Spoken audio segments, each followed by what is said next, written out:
Nous avons d'ailleurs rencontré le double médaillé d'or aux Jeux olympiques de 2010 et 2014, Patrice Bergeron.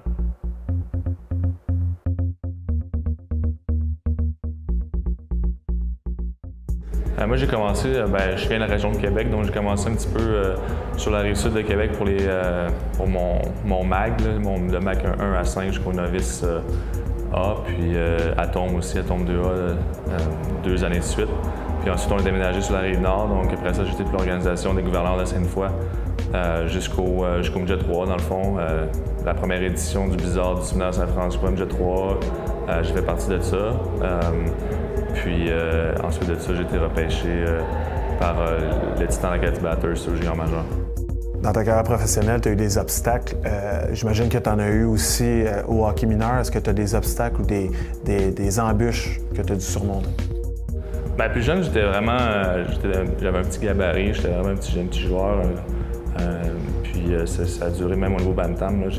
Puis oui, tu peux encore t'en sortir, là, mais il reste qu'au niveau bantam, lorsque les mises en échec, les jeux physiques viennent en ligne de compte, c'était plus difficile de ce côté-là. Donc c'est sûr, c'était un gros obstacle pour moi pour les premières saisons, les 2 premières années de bantam. Puis en deuxième année, j'ai commencé un petit peu plus à grandir. Puis Midget 3, même chose, j'ai encore continué à prendre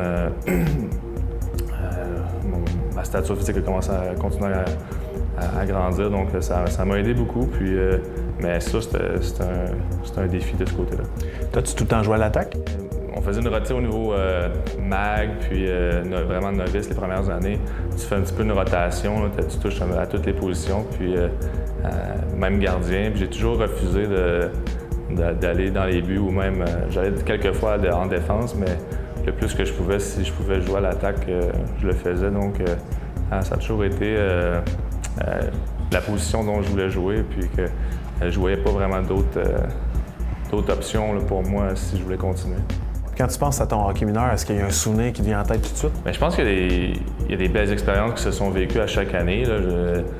Juste au niveau Pee-Wee, mais participer au tournoi Pee-Wee du Carnaval. On a eu la chance de représenter les petits Nordiques à cause de la 40e édition du tournoi. Donc ça, c'était quelque chose d'assez spécial. J'étais un fan des Nordiques en grandissant. On n'a pas réussi à jouer. On a joué 2 matchs, mais il reste que c'était une belle expérience pareille. Puis, mais ma plus belle année, je pense, ça a été ma deuxième année Bantam 2A. J'ai joué avec beaucoup des amis que j'ai encore maintenant, donc on était tous dans la même équipe. Puis on a eu la chance de gagner les séries puis se rendre aux provinciaux, donc c'était vraiment une belle saison pour nous. Donc, le tournoi Pee-Wee de Québec, c'est pas mal ton tournoi qui t'a marqué le plus? Oui, définitivement. Je pense que le plus haut tournoi, c'est vraiment le tournoi Pee-Wee parce que premièrement, tu joues au Colisée, un grand aréna avec environ 15 000 places. Je représentais les petits Nordiques, donc on a joué contre le petit Canadien au match d'ouverture, dans le fond, puis il y avait 10 000 personnes dans les estrades. Donc à cet âge-là, c'est sûr que c'est assez impressionnant d'avoir la chance de jouer devant autant de partisans, puis j'en garde vraiment des bons souvenirs. Puis plus jeune, est-ce que tu avais des idoles?